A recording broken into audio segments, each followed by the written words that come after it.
Assalamualaikum warahmatullahi wabarakatuh. Bismillahirrahmanirrahim. Alhamdulillah wassalatu wassalamu ala Rasulillah wa ala ashabihi wa alihi wa mawalah. La haula wala quwata illa billah. Yang kami hormati Bapak dosen dan teman-teman yang berbahagia, pada pagi hari ini pembahasan kita terkait game online dalam perspektif hukum Islam yang akan dipresentasikan oleh kelompok kami. Kelompok kami beranggotakan 2 orang. Yang pertama saya sendiri, Muhammad Zal Mahfud, dan teman saya Muhammad Wildan Al-Fakhri. Mohon untuk disimak, dan nanti apabila ada yang salah dari presentasi kami mohon dibenarkan. Jika ada yang masih belum paham, dibingungkan, silakan nanti saat diskusi dipertanyakan. Pembahasan pertama adalah terkait pandangan Islam tentang game online yang akan disampaikan oleh teman saya Muhammad Wildan Al-Fakhri. Bagaimana pandangan Islam tentang game online? Hukum asal dari game komputer, game handphone maupun game yang berbasis online itu adalah boleh. Hal ini sesuai dengan kaidah fikih. Al-aslu fil asya'il ibahah hatta yadhulud dalilu ala tahrim. Yang artinya hukum asal dari sesuatu adalah mubah sampai ada dalil yang melarangnya, yaitu memakruhkannya atau mengharamkannya. Kemudian game atau permainan yang sesungguhnya adalah bagian dari sarana hiburan dan sarana melepas lelah. Jadi Islam itu mewajibkan kepada umatnya agar mengabdikan seluruh hidupnya hanya untuk beribadah kepada Allah. Itulah orientasi tunggal yang harus dipegang oleh kaum muslimin dalam menjalankan kehidupan di dunia. Islam itu memerintahkan umatnya agar melaksanakan perintah Allah dengan segenap potensi yang ia miliki dan tidak melanggar larangan-larangan Allah. Sebagaimana dalam firman Allah Subhanahu wa taala dalam surah An-Nisa ayat 14. "Wa may ya'sillaha wa rasulahu wa yata'adda hududahu yudkhilhu naron khalidan fiha wa lahu adzabun muhin." Yang berarti, dan barang siapa yang mendurhakai Allah dan Rasulnya dan melanggar ketentuan-ketentuannya, niscaya Allah memasukkannya ke dalam api neraka, sedang ia kekal di dalamnya dan baginya siksa yang menghinakan. Namun demikian, Islam sesungguhnya adalah agama yang sangat menghormati realitas objektif dan realitas konkret yang terdapat di sekitar dan dalam diri manusia. Ketika manusia menyukai keindahan, kecantikan, ketampanan, kelezatan, dan kemerduan, Islam itu menghalalkannya, asalkan dengan syarat hal tersebut didapatkan dengan cara yang baik dan dilakukan dengan cara yang benar. Jadi, menurut saya, game online itu hukum asalnya adalah boleh dimainkan oleh siapa saja, asalkan itu dilakukan dengan cara yang benar. Misalnya dalam melakukan transaksi, tidak ada unsur-unsur taruhan atau semacam yang bisa disebut judi atau sebagainya itu. Dan juga ketika kita bermain game online, harus juga kita memperhatikan waktu, tidak boleh terlena dengan permainan itu. Kalau waktunya sholat, ya sholat, dan bisa membagi waktu, mana waktunya bermain dan mana waktunya belajar. Simpel, itu saja. Kemudian Islam bukanlah agama yang membelenggu manusia. Islam juga bukanlah agama yang utopis, yang memperlakukan manusia itu seolah-olah malaikat yang tidak memiliki keinginan atau nafsu sama sekali. Islam memperlakukan manusia sesuai dengan naluri kemanusiaannya. Islam sangat memberikan keluasan dan kelapangan bagi manusia yang merasakan kenikmatan hidup. Jadi mengenai hal ini, itu ada suatu kisah yang dapat kita ambil suatu pelajaran. Kisah ini mengenai seorang sahabat Nabi Muhammad SAW yang bernama Hanzalah. Suatu ketika muncul kegundahan dalam hati seorang Hanzalah ini. Ia merasa bahwa hidupnya telah diselubungi kemunafikan. Terlintas dalam benaknya bahwa hidupnya hanyalah kepura-puraan. Ketika berhadapan dengan Rasulullah, ia menjadi seorang muslim yang benar-benar taat. Ia berperilaku serius, tidak bercanda, mata selalu sembab, hati selalu berzikir, dan senantiasa dalam kondisi ketakwaan kepada Allah Subhanahu wa taala. Namun, ia berlalu dari Nabi Muhammad dan bertemu dengan keluarganya. Seketika perangainya itu berubah. Ia mencandai anak istrinya, tertawa, merasa senang, dan seolah-olah lupa bahwa sebelumnya itu ia dalam kondisi yang menangis tadi, tidak bercanda ataupun berlaku serius, tidak ingin larut dalam kesenangan. Ternyata apa yang dialami oleh sahabat Hanzalah itu juga dialami oleh sahabat Abu Bakar As-Siddiq. Maka untuk mencari jawaban dari kegundahan hati dua sahabat tersebut, keduanya kemudian mendatangi Nabi Muhammad. Bagaimana Rasulullah menjawab keduanya? Di dalam kitab Sahih Imam Muslim dijelaskan bahwa di situ hadis yang artinya, demi zat yang jiwaku berada di tangannya, jika kalian menetapi perbuatan ketika kalian berada di sisiku dan ketika berzikir, niscaya para malaikat akan menjabat tangan kalian dalam setiap bentang perjalanan hidup dan langkah-langkah kalian. Namun ingatlah wahai Hanzalah, yang demikian itu akan kau dapatkan jika kau rutinkan sedikit demi sedikit dari waktu ke waktu. Beliau sampai mengucapkannya itu 3 kali. Hadis riwayat Imam Muslim. Di dalam hadis ini menunjukkan bahwa kesenangan secara psikologis dan hiburan merupakan dua hal yang natural dalam diri manusia yang tidak bisa terlepas dari diri manusia. Nabi Shallallahu Alaihi Wasallam ini bahkan mengatakan orang yang di dalam dirinya itu tidak ada hal tersebut, ia akan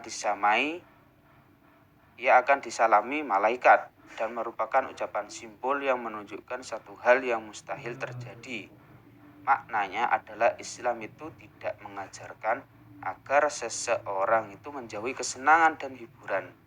Sebaliknya, Islam justru mengajarkan bahwa mencari kesenangan, beristirahat, mencari hiburan itu bisa dilakukan, namun harus sesuai dengan porsinya. Islam tidak mengharamkan hiburan sama sekali.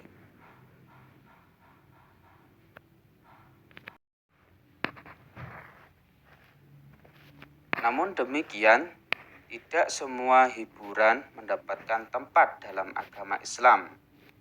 Agama Islam ini hanya memperbolehkan jenis-jenis hiburan yang di dalamnya terdapat unsur-unsur pendidikan, kesehatan, dan nilai-nilai moral lainnya. Yusuf Al-Qardawi dalam bukunya Fiqhul Lahwi wa Tarwihi menyebutkan jenis-jenis hiburan atau permainan yang dilarang dalam agama Islam. Ini meliputi yang pertama, 1. Permainan atau hiburan yang mengandung unsur bahaya seperti tinju karena di dalamnya terdapat unsur menyakiti badan sendiri dan orang lain. Jadi menurut Yusuf Al-Qardawi ini misalnya permainan seperti tinju, terus gulat ataupun semacamnya ini tidak boleh karena itu ada unsur-unsur yang menyakiti seseorang, yaitu menyakiti fisik seseorang. Kalau misalnya menurut saya kalau misalnya mungkin menggunakan alat-alat yang kelihatannya menyakiti tapi aslinya tidak, misalkan untuk ketika tinju tangannya ini ada semacam karet sehingga tidak menyebabkan sakit orang lain, mungkin hukum dari permainan ini bisa ditinjau kembali, bisa jadi boleh atau yang semacamnya. Itu menurut saya. Kemudian yang kedua itu permainan atau hiburan yang menampilkan fisik dan aurat wanita di depan laki-laki bukan mahramnya seperti renang dan gulat. Ini jelas tidak boleh. Nah, olahraga atau permainan hiburan yang menampilkan fisik dan aurat wanita ini tidak boleh. Ya bukan hanya renang dan gulat saja, di situ ada konser dangdut, konser musik yang memperlihatkan aurat wanita, penyanyinya itu tidak boleh. Dan tidak ada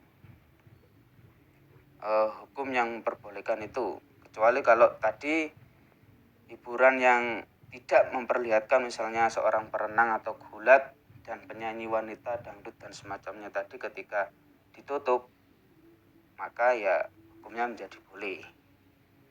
Kemudian yang ketiga, permainan atau hiburan yang mengandung unsur magis, sihir. Nah, ini jelas tidak boleh. Misalnya ada permainan ya yang mengandung sihir lah. Mungkin saya kurang tahu ini permainan apa. Itu jelas tidak boleh, sihir itu. Dan yang keempat ada permainan atau hiburan yang menyakiti binatang seperti sabung ayam, sabung keong, terus apa lagi itu, dan banyak. Ya ini ngedu-ngedu binatang itu tidak boleh, permainan dan hiburan yang semacam ini tidak boleh. Kemudian yang kelima ada permainan atau hiburan yang mengandung unsur judi. Nah ini judi. Kalau tadi game online, ketika permainannya itu hanya untuk mencari kesenangan saja, mencari hiburan, ya nggak apa-apa. Kalau di situ ada unsur judi, misalnya kalau kalah itu kita harus mengeluarkan uang lagi untuk bisa main, itu mungkin menurut saya juga tidak boleh, karena ada unsur-unsur judi.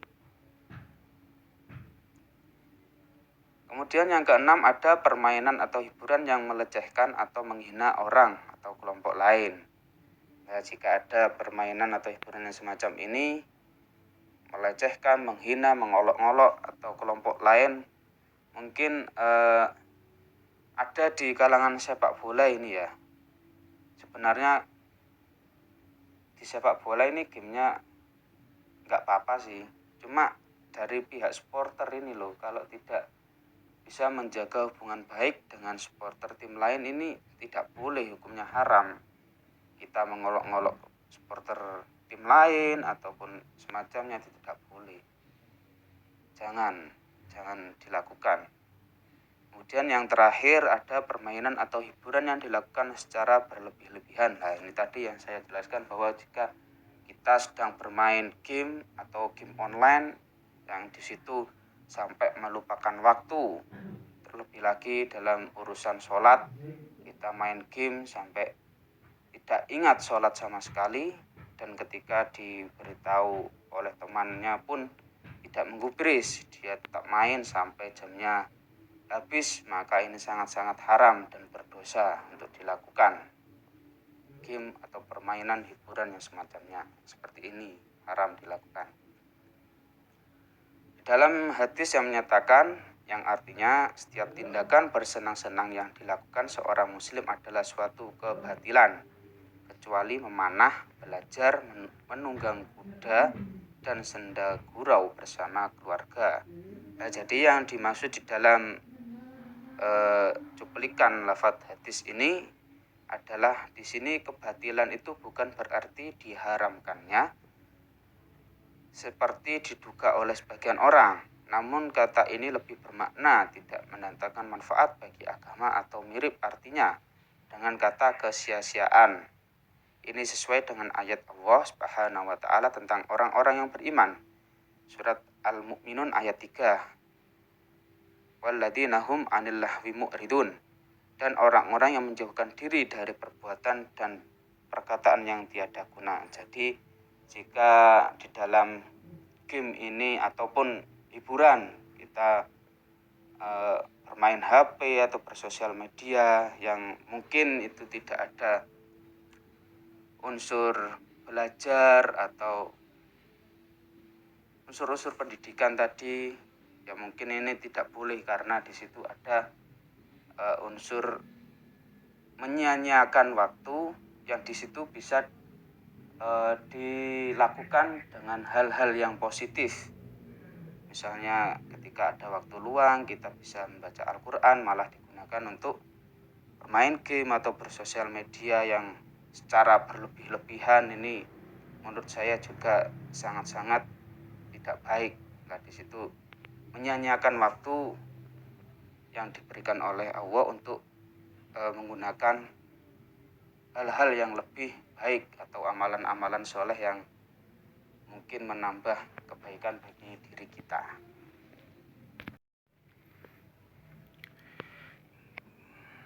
Selanjutnya adalah batasan diperbolehkannya game online dalam Islam. Mungkin subbab ini sudah banyak sekali disinggung di keterangan yang sebelum saya ya. Tetapi alangkah baiknya kita memperbanyak referensi tersebut gitu. Kalau tadi apa yang dipresentasikan Mas Wildan adalah terkait hukum asal game yang dilarang dan lain sebagainya. Sekarang ini penjelasannya lebih menonjol kepada game-game yang diperbolehkan. Jadi ya kebalikannya seperti itu. Yang pertama adalah game atau sebuah permainan baik online maupun offline memiliki tinjauan hukum yang berbeda-beda di dalam Islam. Orientasi hukumnya akan bertolak ukur terhadap bagaimana permainan tersebut dilakukan dan juga dampak yang diakibatkan olehnya. Nah, jadi di penjelasan kali ini, jadi yang kami jelaskan ini tidak terbatas pada game online, akan tetapi baik secara online maupun offline, karena itu dari sudut hukum sama begitu. Kenapa kok judulnya pakai game online? Mungkin karena pada saat ini yang lagi marak itu adalah game online. Tapi ini game online, game offline, game di komputer, ataupun game secara langsung, permainan, itu yang akan kami bahas di sini. Jadi tidak sempit game online saja. Nah, jadi game secara umum, permainan itu hukumnya itu hukum asalnya tadi sudah dijelaskan bahwa hukum asalnya itu mubah. Apa artinya? Bahwa game ini hukumnya bisa beragam.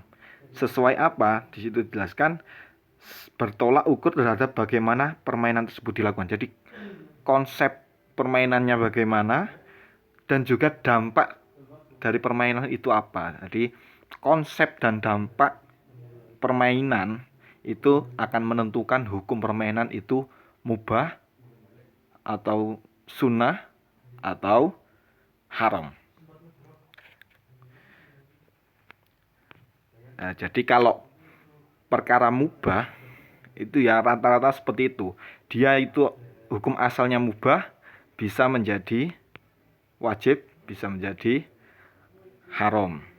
Contoh, makan itu mubah, tetapi kalau yang dimakan itu kurma, maka menjadi sunnah.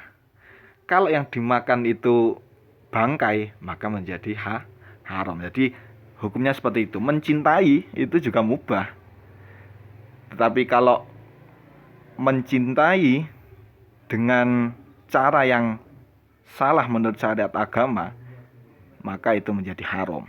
Nah, seperti itu. Fatwa Majelis Tarjih dan Tajdid Muhammadiyah tentang hukum bermain game online memberi batasan sebuah game boleh dimainkan. Nah, di sini saya mengambil referensi dari Fatwa Majelis Tarjih dan Tajdid Muhammadiyah tentang hukum bermain game online. Nah, jadi di dalam fatwa tentang hukum bermain game online ini, Majelis Tarjih dan Tajdid mengutarakan batasan-batasan diperbolehkannya. Yang pertama, jenis permainan yang dimainkan menyangkut materi, teknis, komponen, sistem, media, dan lain sebagainya, tidak boleh melanggar ajaran agama, baik dari segi tauhid, ubudiyah, muamalah, dan lain sebagainya. Nah, jadi semua konsepnya, apapun komponennya itu tidak boleh melawan atau melanggar batas-batas syariat, entah dari segi ubudiyah, entah dari segi tauhid seperti sihir tadi, musyrik kan, itu berarti melanggar dari segi tauhid. Dari segi muamalah, poker gitu, yang online yang dapat uang, itu dari segi muamalah itu mengandung maisir, mengandung judi, maka tidak boleh dan lain sebagainya. Jadi tidak boleh ketika tidak melanggar syariat agama Islam gitu. Yang kedua adalah permainan tidak berpotensi merusak budaya Islam yang ada maupun budaya lokal di daerah tertentu. Tidak hanya permainan itu harus menaati syariat, tetapi harus juga mengindahkan budaya yang ada di situ. Umpamanya negara kita Indonesia punya budaya sopan santun, toleransi, dan lain sebagainya, nasionalismenya tinggi. Maka ketika ada game-game yang merusak atau melanggar norma-norma tersebut, maka tidak boleh. Contoh, ada game yang membuat seseorang itu menganggap negara yang paling benar adalah negara Islam. Maka orang yang bermain game seperti itu akan menganggap negara kita negara toghut, negara kafir dan sebagainya. Maka itu melanggar dari budaya lokal yang ada. Yang nomor 3, sebuah permainan tidak boleh dijalankan secara berlebihan dan melewati batas porsinya. Ini tadi sudah dijelaskan Mas Wildan ya, saya kira cukup. Selanjutnya adalah saya juga mengambil referensi yang lain. Di sini menurut Hamid Baidowi mengemukakan bahwa syariat Islam tidak mengharamkan pemeluknya untuk bermain di depan layar smartphone ataupun PC selama memenuhi syarat-syarat berikut. Tidak mengharamkan, asal syarat-syarat ini terpenuhi. Apa syarat itu? Ada 3. Yang pertama adalah permainan tidak boleh menjadikan seseorang lalai terhadap kewajiban dan tanggung jawabnya. Orang yang game secara berlebihan sampai kecanduan, dia akan kewajiban secara agamanya dia langgar. Waktunya sholat tidak sholat, tanggung jawabnya sebagai manusia, membantu orang, sosialnya, menafkahi istri dan keluarga, itu semuanya akan bisa dilanggar ketika orang itu sudah berlebihan. Maka seperti itu tidak boleh. Harus tidak sampai meninggalkan kewajiban dan tanggung jawab. Nomor 2, syaratnya adalah permainan tidak berdampak buruk atau menimbulkan bahaya kepada pemainnya. Nah, ini seperti yang dijelaskan Mas Wildan tadi, seperti Smackdown dan lain sebagainya. Festival santet, nah itu sihir juga menyakiti orang lain. Tidak boleh. La dororo wala diroro. Jadi, agama itu tidak boleh, tidak menghendaki sebuah bahaya pada umatnya. Kemudian adalah yang terakhir, permainan tidak sedikit pun mengandung unsur maisir, perjudian, taruhan, undi nasib di dalamnya. Secara umum maisir ini adalah ada satu pihak yang dirugikan ketika sebuah permainan telah selesai begitu ya. Jika kamu kalah, maka kamu rugi ini. Jika aku menang, maka saya laba ini. Maka tentang menang dan kalah ini belum ada yang tahu. Nah, ini yang diistilahkan undi nasib begitu. Jadi yang nasibnya baik pada waktu itu akan laba, dan orang yang nasibnya buruk maka dia akan rugi. Maka secara garis besar seperti itu pengertian dari maisir. Jadi apapun permainan yang di dalamnya ada unsur begitu, spin, nah banyak kan spin. Kalau spinnya itu kita bayar pakai uang, kita top up, kemudian kita spin, kita klik spin, ternyata hanya dapat koin berapa, padahal yang kita tuju diamond, dan bayarnya kita ini banyak. Maka itu juga ada unsur maisir. Yang diuntungkan siapa? Ya, pihak gamenya. Nah, seperti itu. Maka kita harus berhati-hati ya. Secara tidak sadar kita bisa terjerumus bermain permainan yang haram. Ya, dari saya mungkin singkat seperti itu karena tadi sudah banyak sekali dijelaskan oleh pemateri pertama. Terima kasih atas perhatiannya. Nanti silahkan dipertanyakan, silahkan dikritik dan diberi saran atas presentasi kelompok kami pada hari ini. Wallahul muwafiq ila aqwamit thoriq. Wassalamualaikum warahmatullahi wabarakatuh.